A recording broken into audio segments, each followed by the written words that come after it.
अमरावतीकरांनो, शुक्रवार आला की शुक्रवार बाजाराची गर्दी, रस्त्यावर दुकानं आणि ट्रॅफिक जामचा त्रास वाढतोय। मनपाच्या दुर्लक्षणामुळे आता रस्ताच बाजार झालाय आणि नागरिकांचं सुरक्षिततेवरचं नियंत्रण सुटलं आहे। अमरावती शहरातील शुक्रवार बाजार, जे आधी एक ठराविक जागेपुरतं मर्यादित होतं, आज ते रस्त्यावर उतरले। शुक्रवारच्या बाजारात आता इतकी गर्दी होते की वाहन चालकांना मार्ग मिळवणं कठीण होतं। विशेषतः जुन्या बायपास मार्ग, जिथं आता दोन्ही बाजूंनी रस्त्यालगत थेट दुकानं थाटली जात आहेत। शहरातील व्यापारीच नाही तर ग्रामीण भागातील दुकानदारही धाव घेत आहेत बाजारात दुकानं थाटण्यासाठी।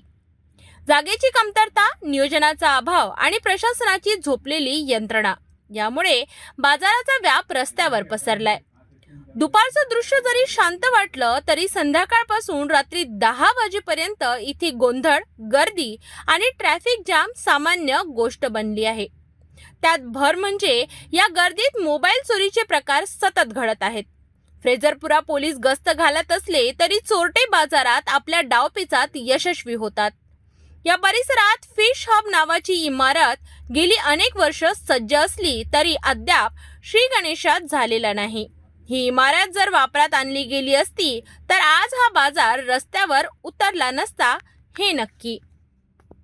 शुक्रवार बाजार म्हणजे अमरावतीचा एक परंपरा असलेला हक्क, पण रस्त्यालगत उभं राहिलेलं हे बाजार आता धोका बनू लागलंय।